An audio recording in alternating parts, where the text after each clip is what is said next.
Welcome in, folks. It's Friday night. We're live. There's no pay-per-view, but there were 4 amazing matches, and we're here to break it down. It's the Ultimate Schmoedown Show. We were like, you know what, folks? We're not going to flood your feeds with content. We're just going to give you one great prime rib sized episode where we break down everything. And to break it down with me are the 2 most medium rare pieces of Schmoedown hosting I've ever seen. All the way across the pond, it's Boggs. My friend, how's it going? How are we, sir? Yes, I'm good, thank you. Yeah, let's nice juicy one today. You know, got 4 matches to break down, and obviously we'll preview the ones next week. But yeah, super kind of interesting week, a lot happening. So yeah, can't wait to break it down with you guys. Mr. Barr, it's a bit like the old days. We're gonna flood all these matches into one episode. We'll see if we can still do it. Can we still do it?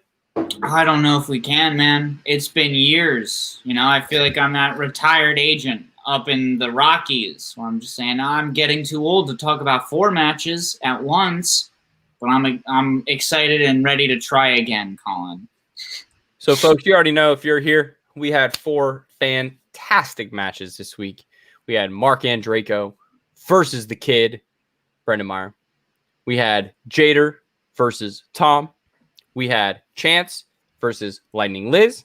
And we had Mark Yodi Riley versus Scary Perry Nemiroff. And we are here to break them all down. We're going to go in release order. Monday was, I mean, just levels of anticipation built up on hype on top of talent. And it's an interesting combination that I think persisted throughout the week.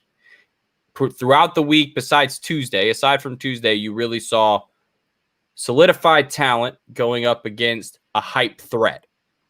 And Monday offered a little bit of both on the side of the Kid, but the solidified threat is the Android.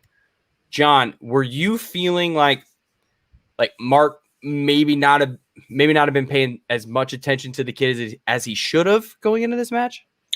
No, I think it's just one of those things where as much as Mark has A, incredible talent as a Schmoedown competitor generally, and then B, a lot of experience on and off in the singles division over his time playing the Schmoedown. He has been a specifically teams player for quite a while now. And I think it's just one of those things of coupling that hunger and knowledge with like the specific strategies. Because, you know, regardless of whether you want to argue if Mark is a better player than Snyder, I would say I certainly prefer Mark to Snyder. But, you know, it is one of those things where it is just different to have a second person going up against 2 people than it is specifically mono-e-mono. So, Boggs, it sounds to me like I'm not even going to tread on the whole Snyder to Andreyko thing because I know Boggs and I would just sit here and go full Bostonian on him. The Kid had a certain swagger about him that I think has been fueled by Coy. And I think it's been kind of cemented in him that it's okay for him to be the way he is. Like, yeah, not going to lie, it is a little annoying on my soundbar when I hear a little mouth breather coming through the thing. But that's fine. You know what? If he's going to play like he plays, Boggs, I'm not going to complain. Yeah, definitely. He's got the confidence. He's got the form. He's got the manager. Yeah, and he's playing great. Obviously, him and Bibbs kind of, I feel like just Bibbs and Coy have just got his back. So it seems like win, lose, or draw. Like it's just like it's okay kind of thing. So and as well, I checked something that he's called the Kid, and he's not actually that young. You know, I don't know if anyone knows his age. I did check. He's about 27. So he's not like. And no, because you got people like Chance and Oyama, right? They're like 22, 23. Yeah, I thought it was like 20, 21 for some reason. But the Kid is like actually 27, so he's not that. I know he looks young and stuff, but yeah, there's players that are like 5 years younger than him, like still. But yeah, I mean, to be honest, going in, I was back in Andreyko. You know, he's been kind of sitting on the sides a lot of the season. I thought he had a bit more experience in overall singles play. So yeah, I was backing him, but obviously a lot transpired, and yeah, obviously we'll get into it now. But I don't want to jump ahead. So you're good. So, John, I'll throw it to you, man. Let's get into this. But anything else before in the pre-games? Anything? Because I know Andreyko kind of had they put it in they keep putting it in Nerd Chronic keeps putting it in these amazing promos. The line from Andreyko that said, "Hey Bateman, I'm coming back to singles." He continues to bring the talent, but the first round, it just feels like he feels extremely comfortable there. He always seems to feel extremely comfortable there. Oh, yeah. And let me tell you, obviously, I don't know if and when it's going to be able to happen, what with the world being what it is. But I absolutely got to see Mark Andreyko versus Ben Bateman one-on-one set that up. Because regardless of the ups and downs that both those competitors have had, that one's going to be intense for sure. And so is round one of this match. Mark Andreyko versus Brendan Meyer. We got 2 perfect rounds, gang. We got 2 of them. We got one person who answered all the questions right and then got a bonus question right. And then on the other hand, you got a person who got all the questions right and a bonus question right. It's crazy. It's insane. It's waking me up slowly as I got to up my energy a little bit here. But yeah, I mean, it was one of those things where I often have notes about these rounds where I'm just like, oh yeah, here's the movie that stuck out to me because it's like, oh, here's the one that somebody got wrong. Here's whether or not I think it was a tough question. For this one, I was just in awe. I was just like, look at that. They just got it all right. All of it, Colin. Every single one. Just sit back, read the book. Just sit back, relax, listen to Christian and Mark. Everything's fine. It's all going to be fine. Boggs, were you surprised that we got 2 double perfect rounds? A little bit, but you know, Andreyko's kind of I don't know. The first round just seems to me like pure knowledge sometimes. So like obviously Andreyko's kind of overall kind of general knowledge is that vast that I'm not surprised he gets a kind of perfect round in round 1, but a little bit surprised that Maya did. I don't remember ever him getting a perfect round before. So yeah, I was overall impressed. And as well, like kind of before the promo as well, Roxy kind of starting a kind of immature shots taking. I've said before I quite like it because I think lesser players or weaker players will get distracted by it, will get annoyed by it. So it just seems to be like a kind of first hurdle to get over before the first round, just to see if you can kind of get past that. Because she does it in the promos, then she does it in the kind of intro management, with Mark and Christian. She does it then. So yeah, and then she's going to do it in between rounds. So it's just like preparing yourself just to get over that hurdle. So yeah, I did. Yeah, I mean, I guess I was surprised overall, but not that surprised because the 2 kind of top players. Yeah, and it seemed like Brent didn't really took a little bit. It was like an achievement, he was like, and then it powered him up. It was like he took a star at Mario, and then Mario gets bigger. Just kind of like, he's still Mario, but he's a bigger Mario. So you're like, watch out. Brendan kind of ascended to that size, and then was just a dominant force in round 2, and just really seems to put Andreyko in a really, really tight spot, John. Yeah, well, it's one of those things where regardless of how good you are, regardless of how well you know the strategy of the game, you spin opponent's choice and you're going to have a bad time, Colin. You're not going to have a good time at the races. Mark Andreyko spun away from comedies and got that opponent's choice slice. That's right. Very good. And what was interesting, I thought, is that oftentimes what you'll see is players when somebody spins away from a category and then lands on opponent's choice, they'll just be like, oh, cool, that thing they spun away from, let's just give them that. Why not? That is not what Brendan the Kid Meyer did. He gave Andreyko movie release dates. And that was a tough one for Mark Andreyko because Brendan Meyer was able to get 2 total questions stolen for 3 points because Mark missed both the No Country for Old Men multiple choice and then the Weird Science just shot 2-pointer, which I thought was a sensible 2-point shot because it's like you got to do what you got to do at that point. And definitely, I think he gets like 87 and it was 84, something like that. Made sense to me. But it was a tough hole, sensing a theme. 3 people lost thanks to opponent's choice. Leo, when you're right, you're right. And then on the other hand, you also have Brendan Meyer who spun Julia Roberts. And he got 5 of a possible 8 points. Add on the 3 steals. Technically, he got a perfect round 2 in some ways. You could argue. Technically. Leo, if you think I'm wrong, you can call me out. I will let you. I leave that in your hands, Leo. Does this now put Julia Roberts on his card for singles match? You know, for matches of strengths is like Julia Roberts for strength, Brendan Meyer. Like, you know, if you go by things. Boggs, round 2. I mean, this is definitely not what you would have expected, right? Because now Mark is in this hole that he has to answer every single question right in round 3 to send it back over.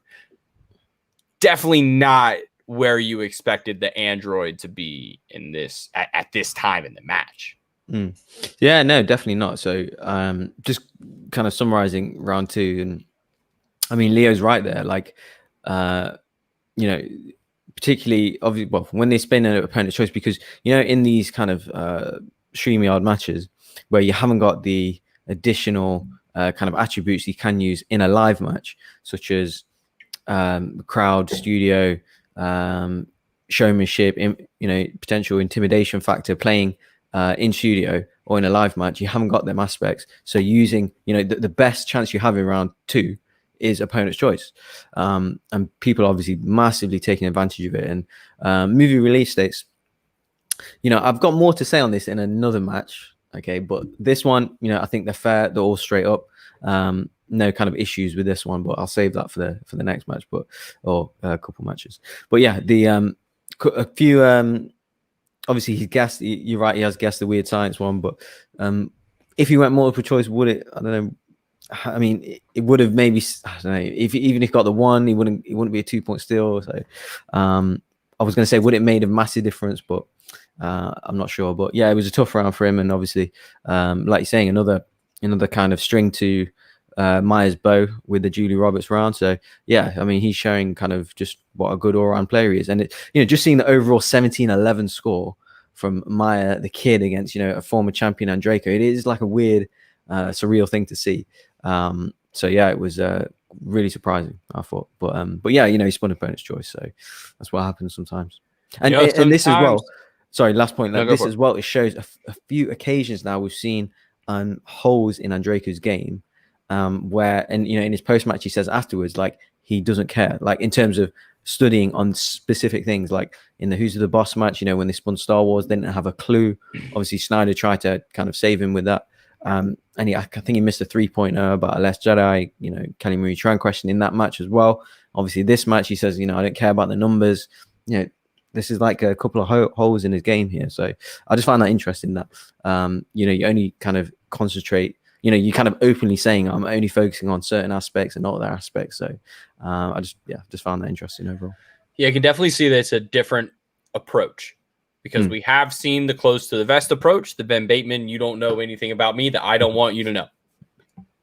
Andreyko seems super honest, super blunt, that, look, man, I really know what I know, and I'm going to retain new knowledge, but he's one of the busier folks, right? I mean, he's kind of, he's one of the more active people, I would say, in the league, outside of the league.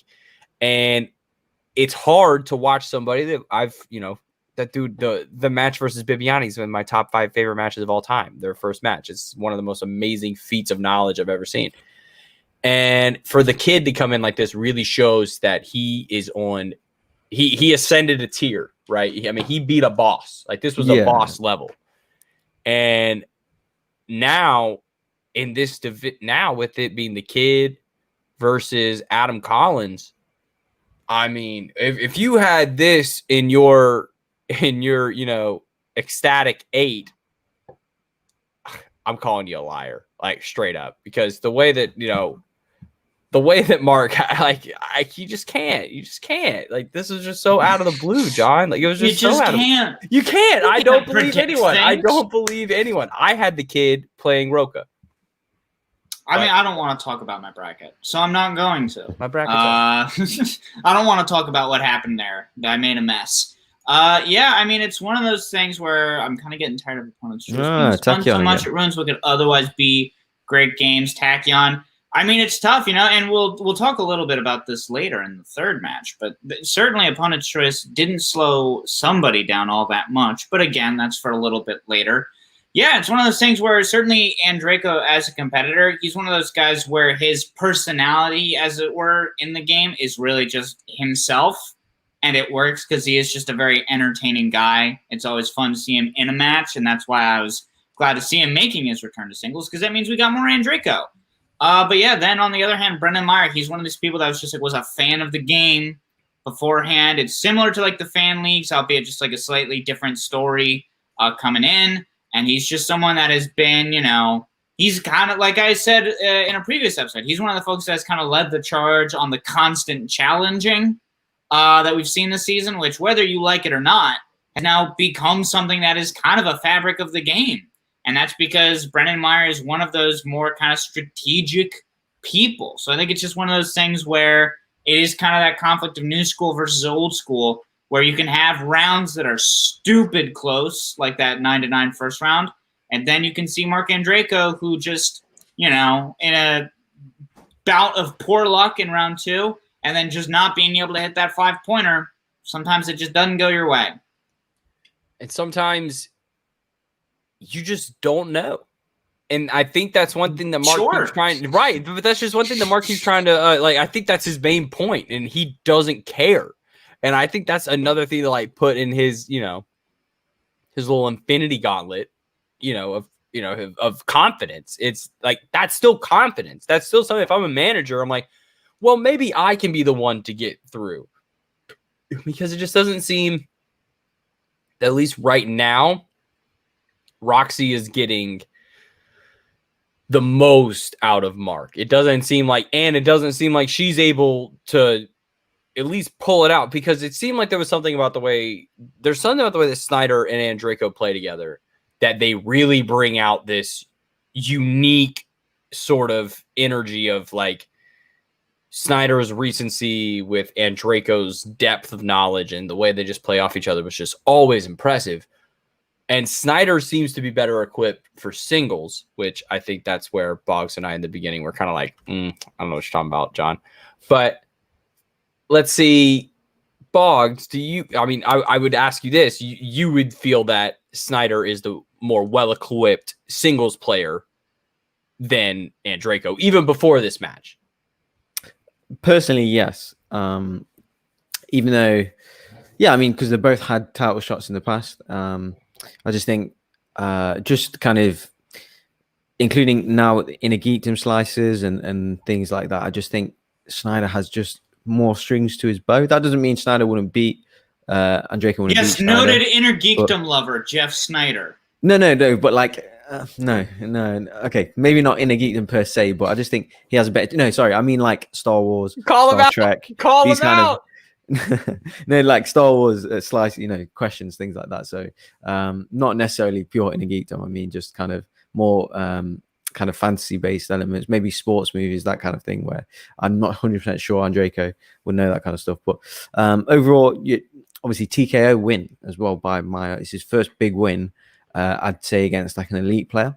So this now puts him in a bracket of being an elite player himself. I think he's addressed that in his post-match as well. We got some great stuff in the chat. Leo said the last person to TKO Andreyko before that was Dan Murrell in December of 2018. I mean, Leo... Exactly, that's the level. That's a next level play. That's a tier of player that's done something. You have to be able to look at if we're gonna look at what energy is he consuming in this. He can go back and look at these matches of I beat this guy. Even go back. That's something you should do after you beat someone. Go back and see what you beat if you didn't do it already, because Andreyko is truly one of the most impressive players in the league. It's unbelievable, Box. It's just how I saw it coming. I saw it coming from I think he can do it, but I had to see it to believe it. It was just another level. I'm massively looking forward to the Who's the Boss match as well. Like you said, they've definitely got a kind of an odd way about them. Sorry, Who's the Boss? I meant Odd Couple. About their team's match. Yeah, for some reason they just click, they just work together. So I'm super looking forward to that. But I do kind of agree with what you're saying about Roxy as well. She's got blind faith in them, which is a positive, but it can also potentially be where that style can't always get the best out of your player. specifically. So yeah, I'm not sure what's going to happen next year and stuff, but yeah, Well, I can't on wait Tuesday, for our couple guys. if Snyder loses, Rockstars are out. Yeah, I thought That's a tough look. I mean, that's a tough look, man. Roxy has been bringing. I mean, I'm gonna put this in a 2006 to 2008 Southern rap kind of way. Her chain hangs low and it wobbles through and flow. Like it shines in the light and it's platinum and it's gold. And she brings it and she swings like every time. It's the same energy. What I'm saying is she's consistent, John. What I'm saying is she's consistently. Are the you same sure person. that's what you're saying? I'm pretty sure. If you've heard Are you the thought, sure? Yeah. Producer Sean was like, yep, on it. Is he? yeah. I'm pretty sure that's exactly what he's saying. She brings the energy every single time. She's the same. She's, I wouldn't say she's stoic, but she's consistent with this. F you. We're better than you, even if you're better than us, because I'm gonna tell my guy that he's better or girl, that they're better than you, no matter what, no matter who we're playing. It could be Dan Murrell versus who's the worst player on the Rock Stars. Who would we say the worst? And they're all David, maybe. Yeah, right, against Dan Murrell.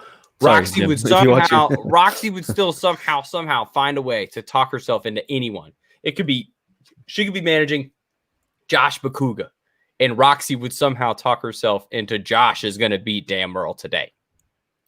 Probably with the, there's only one person that can beat Dan Murrell today, and his name is the Wild Man.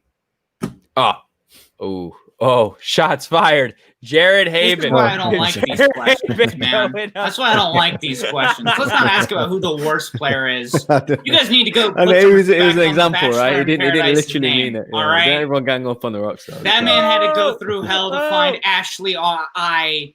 Oh boy, he had to deal with Chad on the island. God, I actually watched The Bachelor, so it's kind of funny. Yeah, I actually watch it. Listen, we got some more matches to discuss. I'm gonna go ahead and I think try and keep this train on the rails as much as possible. You were right, Boggs, bringing up the TKO. Quirky Mercs up 4 points now with that TKO, though they're still at number 4 in the faction rankings. Closer. Closer yeah, and then Roxy. She's got that energy that I think is so unique to really any of the factions. Like, this is one of those factions that I think has the clearest personality. And that is due to the fact that Roxy is a really talented manager. Even if her, team is not all the way up there in the rankings, she does really vibe with her players on a level that I think is super helpful, in the same way that you see Koi vibing with Brendan Meyer. Like, you got to factor that in, and just how well the players and managers are able to talk to each other as well. I'm sure Roxy will, be talking up Jeff Snyder. I am hopeful that Roxy is able to stay in this tournament, because I do think she's one of the better managers, just as far as being her own personality goes. But I do pray on Jeff Snyder's downfall 100%. That said, let's go ahead and move on to the second match, Colin. Do you think we should move on? Oh yeah. Boggs, do you think we should move on? Tom and Jay, let's do it. Good. I miss my hoodie, but it's too hot here in South Carolina for a hoodie. I mean, this match was well contested on both sides. I mean, both of these guys are forces to be reckoned with. I would say a year and a half from now, we're going to say, wow, do you remember when those two played? And we'll see a progression. These players have, I see the next steps for them to become, complete singles players. And even more, dangerous team players going forward. Boggs, I'll throw it to you pregame. Were you leaning a certain way? Jade or Tom, was there somebody's vibes you were feeling over one or the other? Yeah, I was going for the upset. So I was going for Jada, just because he's kind of one of us. He's a fan. He's won the golden ticket, and he's hit the big time. And he can play as well. So I was going for the underdog there. So, yeah, I just thought for some reason he managed to pull it off. But as soon as the stream started, I was like, oh, it's Jen. Jen, long time no see. I was super surprised to see her, just putting it on YouTube and then wait, where's that come from? So yeah, that was the most surprising thing at the start. But yeah, nice to see her back. Yeah, she needs to kind of definitely be back more. Definitely missed that. She actually said it was last minute. came out on Twitter earlier today or yesterday and was like, yeah, that was actually a last minute thing, or in the Facebook group. It was earlier today saying they were just giving her love. She was saying, yeah, it was actually last minute, just came in and filled in for somebody. So yeah, just like the same, just like Yeah, we love her. Like Guy and I, she's like every single time she was on during the studio matches, Guy and I would always be like, oh, her hair, it's the best. We'd always be waiting. Or my girlfriend be almost viscerally upset when Jen would come in wearing a hat. She'd be like, oh, I'm out. You can skip them. Skip the post game. I don't even need to be here. I was like, I knew that's the content you really came here for. Not the movie trivia, just the quality hair. But this match, not a whole lot of hair. I miss her banter. I miss her banter. Oh, like, yeah. I laugh along with everything she does. Like, I think she's super funny. So I definitely miss her humor. I would love to find a way for someone of her energy to make their way for maybe like Christian and Mark to be able to back out in the matches, and just like take a breather for them, and then let somebody else who was in the lobby or whatever come in, talk about the match, talk with them, and then give those guys a second, and then bring them back in, because they do, if we were in the studio matches, they'd have a chance to come back. But it's always nice. Oh, here she is, the lady herself, Guy and A coming in. No shade to Jen in a hat. Was just so happy to see her calling, though. We loved it. We loved it. It was honestly, if I had the picture, we were all like, I just like pause face. He's also saying Tachyon. That could be amazing, or could fall flat. So it's here for it. Well, this match was just talent, John. It was just talent. That's what I'm saying. I think we saw the future of the singles division. We got two guys that are probably going to be here for a while.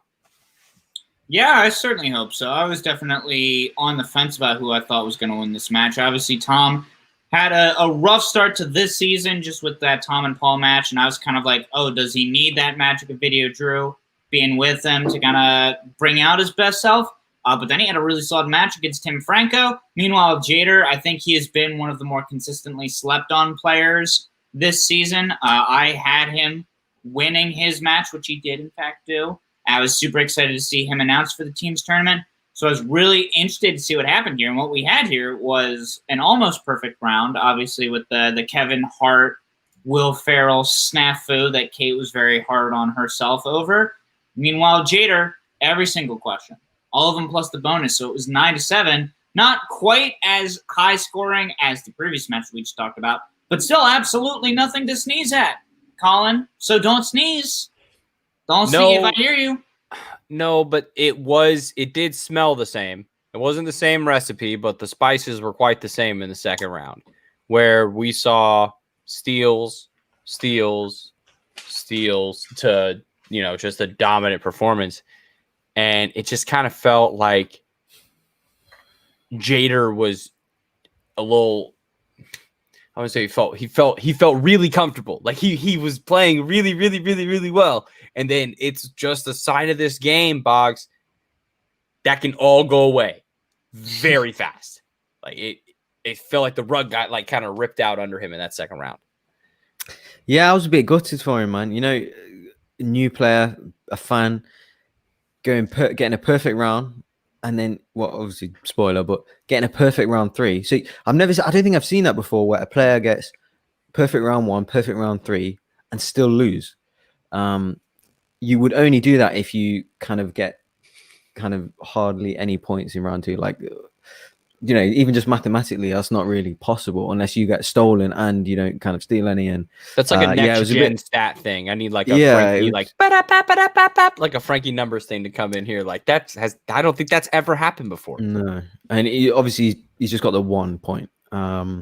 So yeah, I just felt gutted for him. He said in his post match that that was the only slice he didn't study was 80s, which obviously I'm sure we'll break down. But yeah, obviously Tom done fantastic, sticking on Eddie Murphy, and having a strong round overall. But yeah, I was just so gutted for him, man. Just you've done all you can, kind of thing, with everything, in terms of your own general knowledge.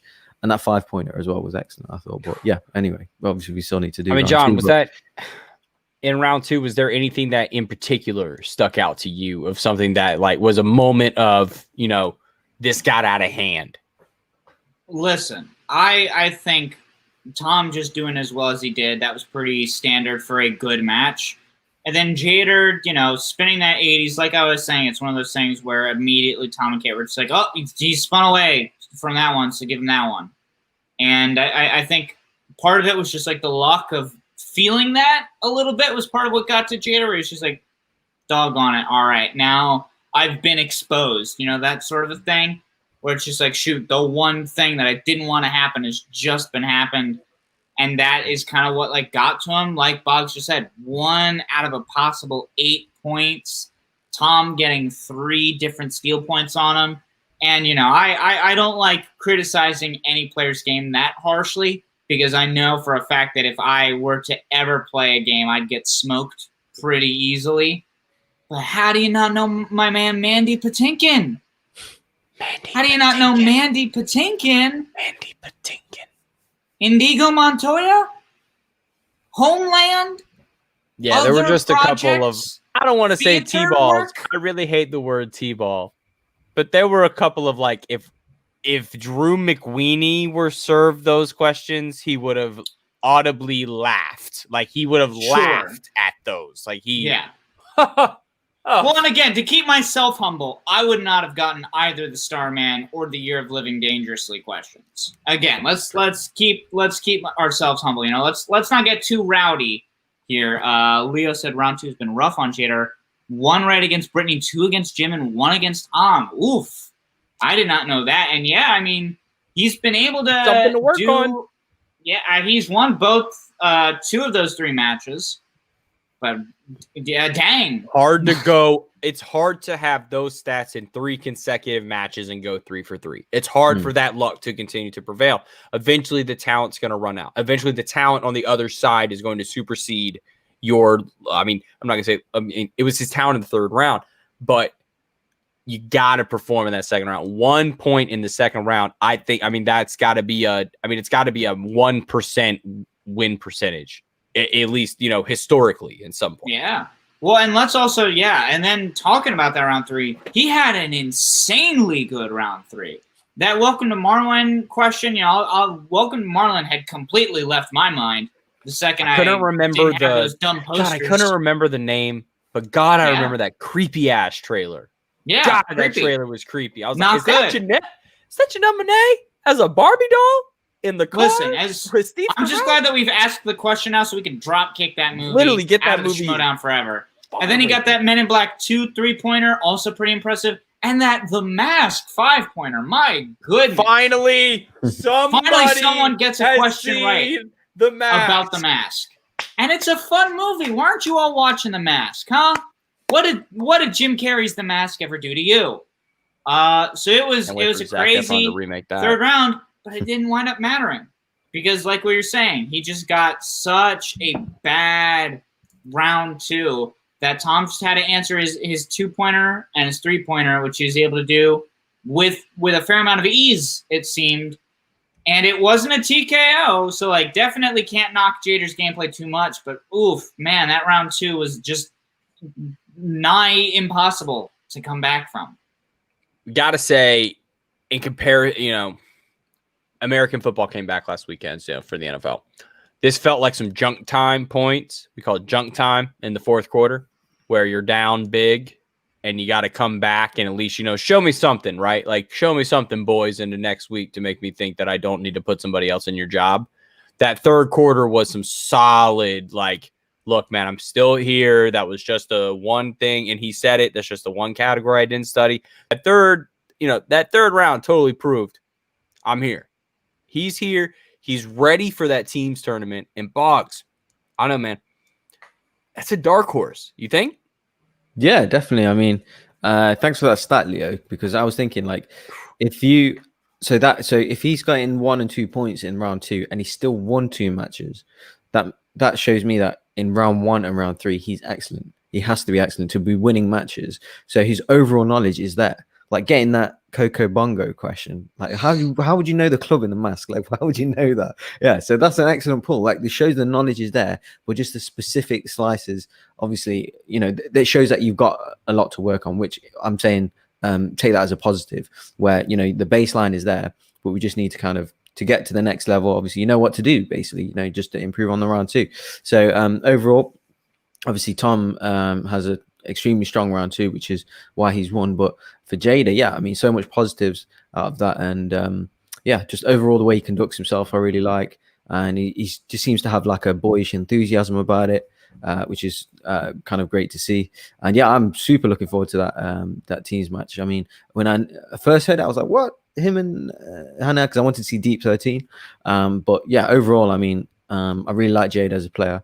Yeah, rookie year, going what 2-1 now. So yeah, super impressed, and let's see where he goes from here.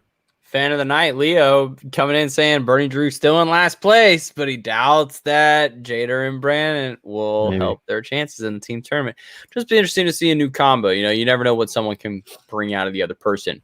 Yeah. John, any final thoughts before we move on to what is going to be the saddest part of the show?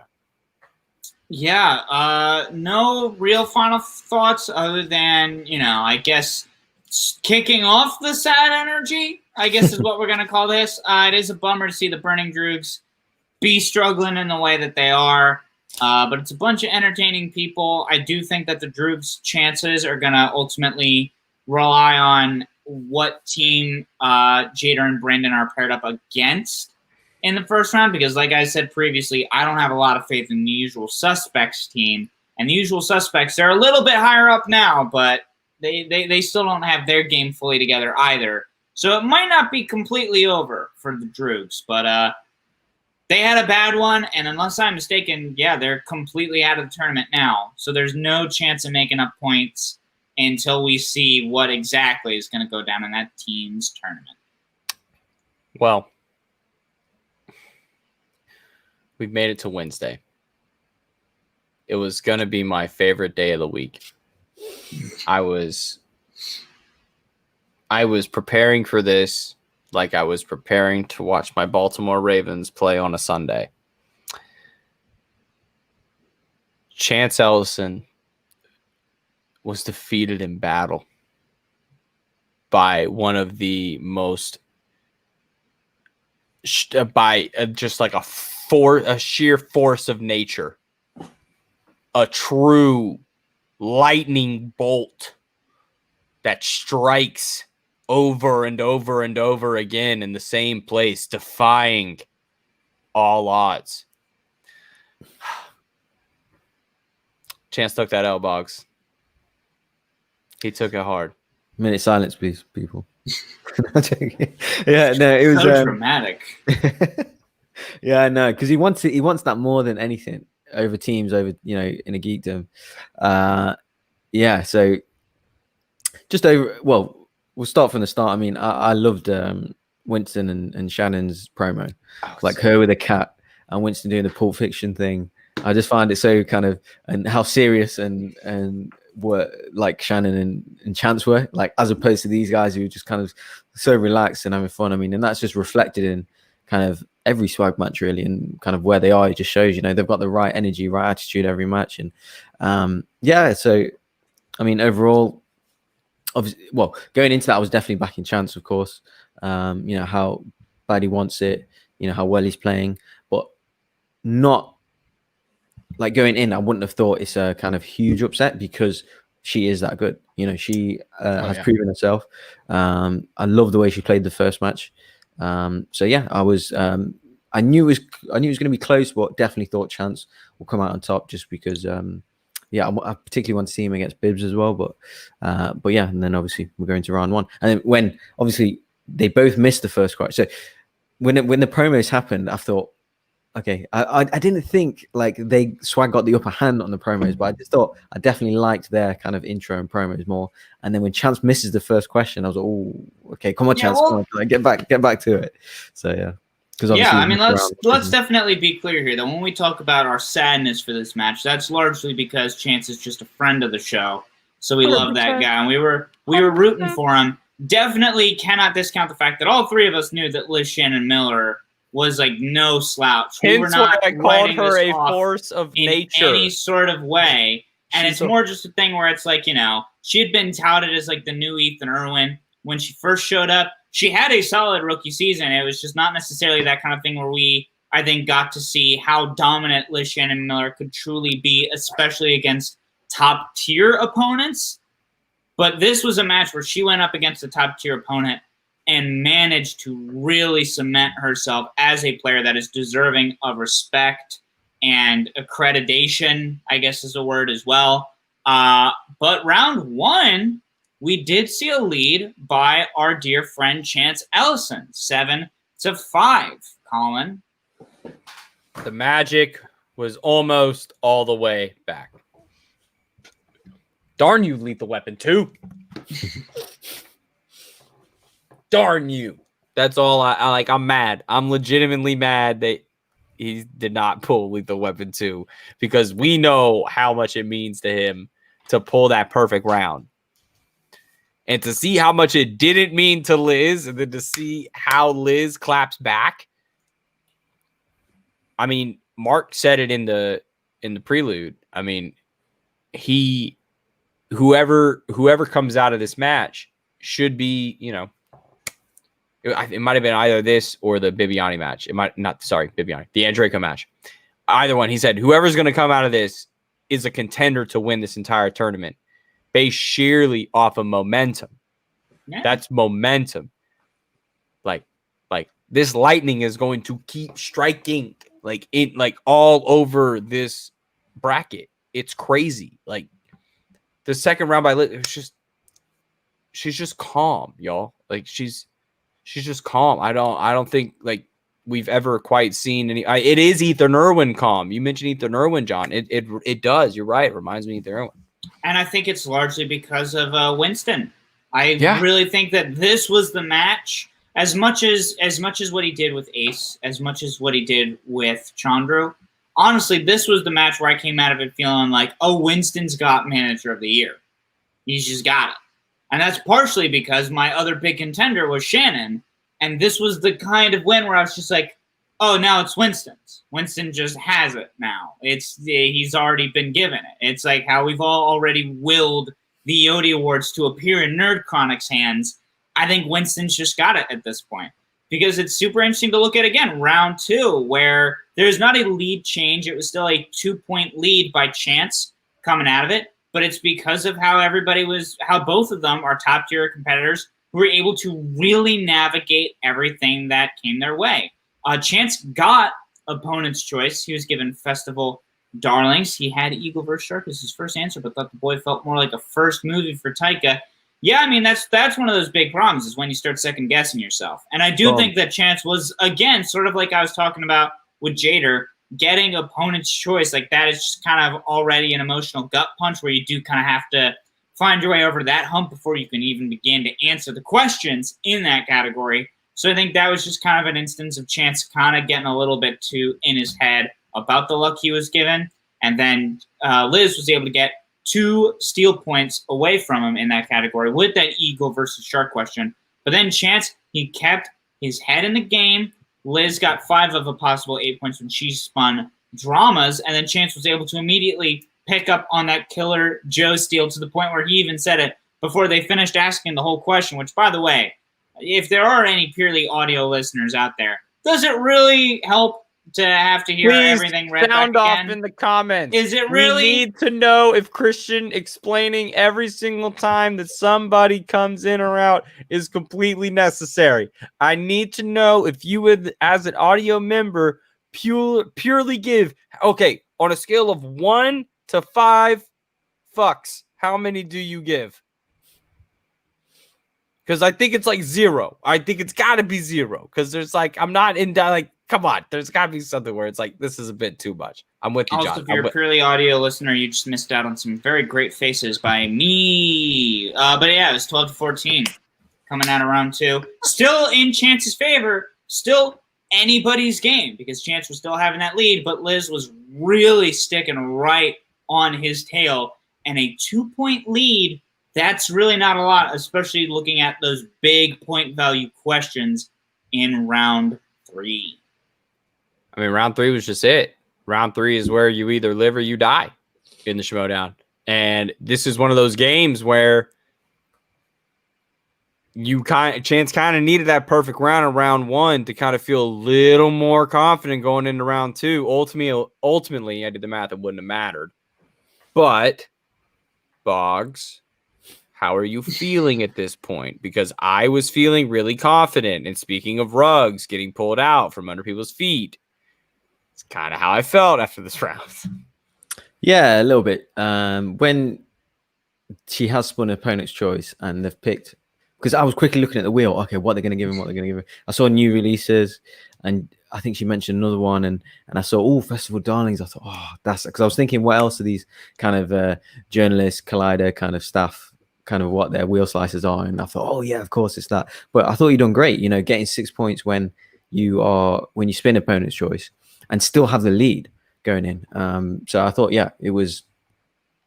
I just thought that for some reason, I just thought, like he's done with all his Inner Geekdom matches, like his team matches, he'll just carry it through. Obviously, I thought, to be fair, I think for both Miller and Chance, I thought the 2 and 3 were kind of straightforward, reasonably kind of easy enough, which obviously they've all got. And then obviously it's gone to kind of Miller first in terms of her 5-pointer. And this is my issue with my the movie release dates subject. I'm not I don't really understand how you can have movie release dates as a 5-pointer, where how is the level of questioning more difficult? Like if it's a round 1 question, if it's a round 2 question, or it's round how do you how do you amend the level of difficulty? Like from it being a round 2 question, do you know what I mean? Like it's going to be a movie release date. Do you know what I mean? Like if it's going to be a year. So how is it? What's the difference between a 5-pointer and then why did you describe it like it was a first round question as a 5-pointer? Like that was 3 different sets of descriptors in a question in round. Is that a round 2 question? Like, is that a 2-point question? Because you said based off of a British comic book, Lori Petty would become known as Tank Girl. That came out in what year? One, not even telling what the movie is. Is it Tank Girl? It's not in quotation marks in the. I mean, I'm not to be like an English Stifler, but the quotation marks is not in. It's not in the question. So it's a really weird question. And you could argue that that's what makes it a harder question. It's the fact that it's especially with comic book movies. I don't know if you guys know this, but there's been a couple movies based on comical books. You're right. I'm not necessarily saying that therefore the question is beyond reproach. I'm just saying I think that's sort of the thing. Different. Yeah, I was like, movie release date. I was like, in terms of, I didn't mean to do that in the Scott Mann's voice. Movie release It just sleeps. As a round 5, I've never heard that as in a round 5 before. In a 5-pointer as a movie release date. I thought, oh, okay. It just threw me off a little bit. Which obviously she got and she done great, but I just thought, oh, okay, like as a round 1 or round 2 question, I think that's fine. But just as a round 5, that's just something I've never heard before, and it did throw me off. Stop hitting your mic, Boggs. It didn't do anything wrong to you. It didn't write the questions. Not happy. I think I think it's one of those things where it's ultimately just it's sort of similar to round 2. It is just that luck element that is inherent to the game, where it's just about it's kind of been built on luck. In a way, Tank Girl, you know what I mean? $5 million in its initial run. Sure, I believe that. Good, because they needed to pay for that. Okay, then I guess that does justify the 5-pointer. No, it didn't Tank Girl. No. Oh boy, just me. Okay, so then throwing it back over to the man, Chance. 5-pointers have been brutal for Chance. He's now 1 for 6 in answering them right. That's, wild. Leo, thank you for being a stats man tonight. I appreciate that. It's fantastic work. But man, I don't know how true that is. I think this season he's hit a couple of 5-pointers. Probably that would be singles. Probably singles. Oh, sorry, singles. Yeah, singles, sorry. Stop trying to reprimand our fans, Boggs. Sorry, Leo. It's okay, Leo. I've got you. I've got you. Gonna hold you in my arms. Extra defensive over Chance. Look. We've seen somebody do this before, so I'm not gonna try to, play Captain Hindsight or Monday morning quarterback. But playing in 2 matches at Spectacular as opposed to playing in 3 matches, a possible 3 matches in Spectacular, increases your chance at winning. I would say we've seen people do too much at Spectacular. Argo Mark Ellis in one of the first Spectaculars where he's hosting almost the entire night. and performing, and Christian doing the same thing later on. Like we've seen it before. Doing too much can be, taxing on them. So possibly this is a blessing in disguise, giving Chance a little more time, focus on the teams, focus on the Inner Geekdom final, because now if I'm Chance, I'm honestly probably just chilling with Mike for the rest of the year. That's my study group. That's my study buddy. It's just us because you're the other champ, and it's that or teams. It's John. I don't know if it's fair to say that Chance is going to be chilling in any. No, you know what I mean. mean. You know what I mean. Chilling is in not stressing about this tournament anymore. Yeah. Well, I will say, because Leo pointed this out, Adam Collins is not corruption's only hope left here in the singles tournament. That is true. Collins. But if you had to have one hope, might as well be the guy that just got a big upset win against John Roca. Am I right? That is kind of the guy. And we've also heard that Adam Collins has been very helpful in the studying for both Mike and Chance. So I think it's maybe one of those things where even if Adam winds up taking a loss to Lon next up, or if he does if he beats Lon but then takes a loss to Brendan Meyer, that also might not be the worst thing in the world, I think that kind of question of focusing up, because certainly corruption is now getting closer and closer to being out of options as far as points to win in the singles tournament. And that is a little bit rough when, considering their biggest competitors right now are Swag and Finstock Exchange, who still have people in this tournament. But it's one of those things where, at the very least, they got the team's belts right now. True. So I think it is one of those things where they're still kind of fighting from the top of the hill. You know what I mean? Right. It's still more about kind of punching down than having to punch up. So I think that is – corruption's not done just yet. Nope. And Tachyon chiming in saying makes Chance the only person knowing the corruption 5-pointer versus Founding Fathers even more impressive. Just shows to say it's any given Sunday in the Schmodown. And we'll move on. No, they play on Fridays, Colin. Hey, look, man, let me get the quote in. It's any given Sunday. All right. It's any given Sunday. We play on too many days for it not to just throw the quote in on the one day Schmodown doesn't actually compete. Going on to Thursday, guys. Scary Perry Nemiroff in a movie talk reunion with Mark Yodi Riley. This felt like 2016. It felt like it was 1 o'clock and the movie talk gang was coming on. But instead, it was time for some movie trivia. Boggs, were you feeling that Riley was coming for this match in the way that he needed to after how he performed in round one? I was more hopeful, thinking, for some reason, whenever I see Riley, I just want to see that fun kind of energy that he used to have. And I think you kind of addressed it the last week or so that, he doesn't really have that anymore. But I thought this much he did. I thought in his promo, I think he was sitting down. Well. Did you notice that? He was sitting down. Yeah. And he's kind of mentioned, I'm going to have fun with it. I was like, yes, finally, just lose that tension. Maybe he's feeling that the kind of Finstock Exchange kind of pressure going into that every match. Big expectations on him. Has he still got it? This kind of mindset every time he plays. But yeah, no, I thought he kind of shook it off, and because I thought Vito Drew was the better player that match for 2 rounds anyway. So just going into this match, I wasn't. For me, he just needs a win. Don't worry about playing great. Don't worry about this. How many questions you missed in the first one. Forget it. Just get the win. And then kind of the rest of the Finstock Exchange will kind of all eyes on you for the singles tournament kind of thing. But yeah, because obviously Perry, like Liz, the kind of in that Collider reporting space, I just thought, if they get the right wheel slice, anyone's in trouble. I think she obviously proved it this match as well. Got great round 2 players. But yeah, overall, I was going for Riley on experience and stuff. But it was not a surprise that it was a close match. Absolutely. It was just one of those moments for Riley where he needed to be full Riley, or at least 75% of Riley. And John, it seemed like what he brought was enough. So please, absolutely take us to the first bit of round 1. Yeah, absolutely. I mean, to harp on this a little bit more, I definitely agree with Mark's own kind of assessment of himself and that he needed to have fun. That's to me been one of the biggest bummers of kind of seeing this game evolve is a growing number of people who are now insisting that the remembering things from movies game needs to be taken super duper seriously. Like, I think that sucks. Part of why I started watching it is because it's just people who are all like kind of friends with each other, just trying to remember things from movies while also doing like pro wrestling characters. That is inherently very silly. Stop trying to take it so serious. What are you doing?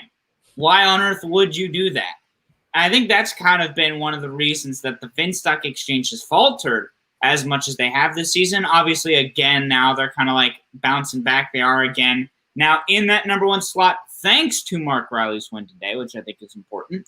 Because at the end of the day, I think trying to make the game overly like clinical has been ultimately a detriment to the game and has kind of embodied some of the worst elements of the fandom as a whole. Whereas Mark just coming in to have fun with a friend, that's what I want, baby. That's the kind of energy that I want, and it's shown through in the gameplay. 7-6.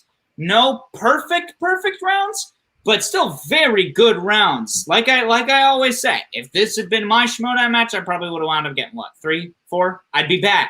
I wouldn't do good at this game, you understand. Riley just wasn't able to pull that on a Ferris question for Overboard. Meanwhile, Perry wasn't able to get the Reservoir Dogs and Glengarry Glen Ross questions. Totally understood why she guessed Pulp Fiction. I don't know if you guys have seen Pulp Fiction, but there's a solid chunk of that movie that takes place in a diner. So makes sense that maybe something about a diner might pop up. But I just remember that one because I just got so mad at Steve Buscemi for insisting that I, a service worker, shouldn't get paid. Don't do that, Steven. I know it's less on you and more on Quentin, the foot freak, but still. 7-6 coming out of round one. Colin, that's my stats for it.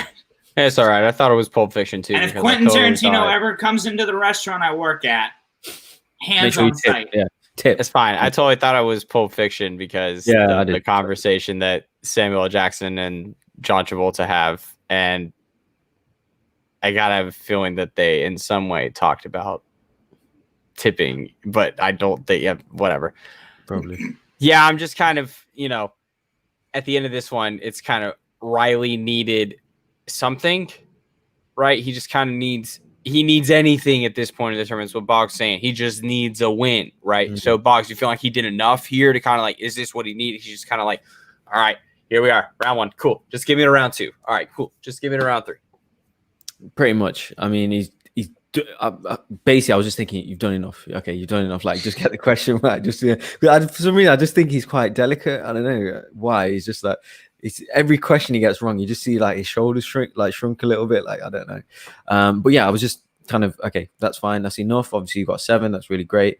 Obviously Perry, how many did you get? 6, I believe. Yeah, she got 6 points in round one. Yes, just going into round 2, just keep the lead for Riley. I was thinking, because I was thinking, don't hit one of her slices because she's, lights out. And obviously she's gone first and spun spinner's choice and hit and stuck with Dwayne Johnson, which I was super surprised at. I was like, I didn't even see that on the wheel. I was like, whoa, it's like I definitely like the first time I've seen that. So yeah, super cool choice. And I thought the questions were cool as well. Like, because we just obviously never had that slice before. So I was super interested to see where the questions will go. But yeah, she got lights out, fast round, 2 points, perfect round. So I thought that was awesome. Absolutely. A good bit of strategy, too, like we were talking about with, a lot of these kind of like Collider media type folks where they're always watching some of the biggest releases, including the like big blockbusters, the tent poles that come out every year. Guess who's in most of those tent poles, people? It's Dwayne Johnson happens to be in a couple of those. And so I was totally not surprised that Perry was able to get an 8 out of 8 on that round 2. And then Riley spinning away from sports and getting sports. That's not what you want to get the slice you spin away from. But then still getting 6 out of a possible 8 points. It just goes to show that while he was smart and trying to like be careful, spin away from something that he was not positive on, his studying did pay off because it was still a category that he likes. And that's, again, another thing about having fun in this GD game. it's a bunch of movies that he likes, so he was able to actually like just think about it, know the movies, get the questions right, and only be down by 1 point, which coming out of round 2 is a lot more okay than coming out of round 1. Because then it just gets into those kind of bigger point questions. And that's when it kind of doesn't matter if you're only down by 1 point, Colin. Speaking of it, that 5-pointer is one of my favorite questions ever been asked in the Schmodown. It was what Brad Pitt movie uses a little earthquake to use a drill to simulate an earthquake. Mm-hmm. And that would be Ocean's 13. What a question. Oh, my goodness. What a 5-pointer. Leo saying he would have thought Perry's 5-pointer was from Mr. and Mrs. Smith. Honestly, it doesn't make any sense, but my mind just went to Armageddon.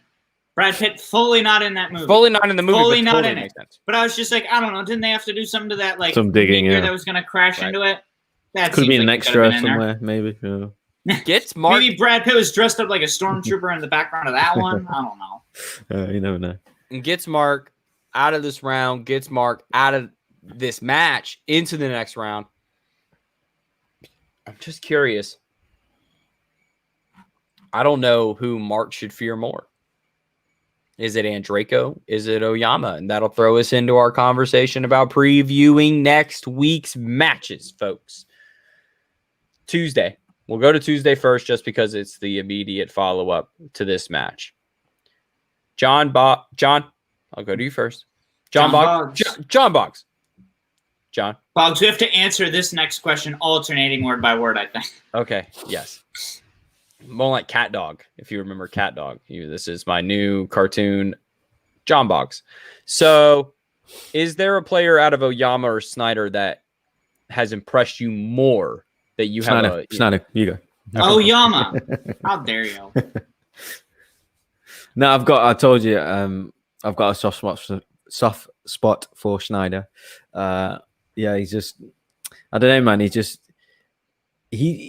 but the thing is, he can play. Like, yeah, he's got the silly antics, and like, he's my favorite player. Like, on Facebook, like, he's just, every time he comments, there's random posts that he has. He always got an issue with certain players and taking shots. I mean, just all around entertainment. Him and Roxy, I think that's where kind of Roxy establishes her style from Schneider, like off Schneider, that the way they vibe and bounce off each other, the way she can kind of guide him and give him a kind of the right push when needed. And he's the kind of no, I'm sorry, I love him. Like his, he just in mannerisms, he sits there and like when people answering questions and just the silliness and that's what it's about for me. And on top of that, he can play. He fancies himself against any player. I mean, that the kind of last match that they had, the title match, it was such a low scoring match. I think neither players played well, him and Oyama. And I don't know. I just think maybe Schneider kind of thinks he can win. And, I'm backing him. And, I do love Oyama as well. But I just something about Schneider where, he's got the, except for Dalmoro, he has the most title wins in Schmodown history. So, it just shows his caliber, really, if he wants it enough. And I'm going for Schneider for that win. Yeah, I mean, Jeff Snyder always thinks he can win until he gets even 1 point behind, and then he tosses his towel directly into the sun. All right, that guy's a clown. The Roxy, talking him up. No, it's just like even compared to like Andraco and some of the other players, it's really all Roxy does with Snyder is just stroke his ego. Like that's honestly, I think Roxy's at her worst. Doesn't he just do the same thing to her? No, honestly, no. He's just like, thank you for stroking my ego, is what happens. Is Roxy's like, no, Jeff, you're just the best. And then Jeff some players like, yes, just need that, right? No, if that's really what Jeff Snyder needed, then maybe he could have won the belt off Oyama in the first place. I don't see it happening for him, just like Jeff it didn't Snyder, happen the Neymar of the movie Trivia Schmodown. Jeff Snyder, buy one shirt that fits challenge. How about that, buddy? Wow. Find a single shirt that fits you properly, and then you can come talk to me and be less of a toxic film bro on Twitter. Anyway, I've got Oyama winning. I think Oyama's got that new personality that he's been trying out all season, and it's been lovely. I think he's been trying to find a way to make it match also with his gameplay, and we really saw it starting to come into place with his gameplay alongside Lon Harris as part of Final Exam. it didn't work as well for him in his Inner Geekdom match, but I do think it's really going to work well for him now, as we saw in his first match in this tournament and now going up against Jeff Snyder. I got Paul Oyama. This is Swag's year, and I think that swag luck is going to carry over into this match. All right, folks. I'm rolling with Jeff Snyder to pull off the upset and wreck the train. So I'm going to throw you guys one last question. We got 3 more matches next week. We got the Barbarian versus Bibiani. We got Adam. Nope. We got Adam Collins. Adam Collins versus Lon Harris. Yes, we do. See? Haha. And then we have Ethan Irwin versus who's got Tom. me? Tom. Eric Zipper. Eric Zipper. Oh, Zipper, the Z-Man. The Z-Man. Yeah. The Z-Man. Eric Zipper. Okay, so we got Eric Zipper, Ethan Irwin. Ooh, that's hard. Double E's. John, choose one match. Which one are you most excited for? Okay. I thought you were just asking me to choose a match. Choose a match to Which watch. match do I think will We'll do one Wow. each. Yeah. Kiss, Marry, Kill. The match of Eric Zipper. Yes. No. Let's do that. No, I'm That's not trying way to kiss better. anyone. COVID, Colin. You can't kiss right now. Okay, DoorDash, Mary. All right. Of these 3 matches, the one I am most interested to see, I'd have to go with Barbarian versus Bibiani. That is the one that I think is going to be the most interesting. Leo Logan, I think you're right. As much as I've been worried about the Usual Suspects managerial style, and as much as Eric has clearly been getting better and better as part of the dungeon, it is that question where I think, sort of like how Eric wasn't quite able to make it happen against Kalinowski in Inner Geekdom, which is very much Mike's bag. I think it's just going to be a similar situation in singles. So I don't think it's going to be a shutout, but I do think that one is kind of a little bit more set in stone, and it's going to be more exciting if it's just like a massive comeback.